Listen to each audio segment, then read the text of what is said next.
సమస్య రాని ఇక డోంట్ కేర్ అన్నట్టుగా అయిపోయినాడు. ఎందుకంటే దేవుడు ఉన్నాడు కదా, నాకెందుకు. ఇప్పుడు పిల్లలు అనుకుంటారు ఏదైనా సమస్య ఉంది, ఇంట్లో రైస్ అయిపోయిందంటే నాకెందుకు, మా మమ్మీ లేదా, మా మమ్మీ చూసుకుంటే డాడీ చూసుకుంటారు అని అనుకుంటారు. కానీ పిల్లలు అయ్యో మా ఇంట్లో రైస్ అయిపోయింది, మా ఇంట్లో రైస్ అయిపోయింది అని ఫీల్ అవుతారా?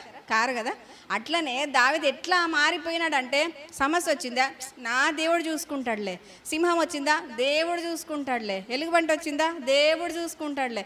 ఎంతగా మారిపోయినాడంటే పూర్తిగా దేవుని మీద ఆధారపడే వ్యక్తిగా దావీదు మారిపోయినాడు. మనం కూడా అసలు నిజంగా అట్లా మారితే ఎంత బాగుంటుంది, దేవుడు ఎంత సంతోషిస్తాడు కదా.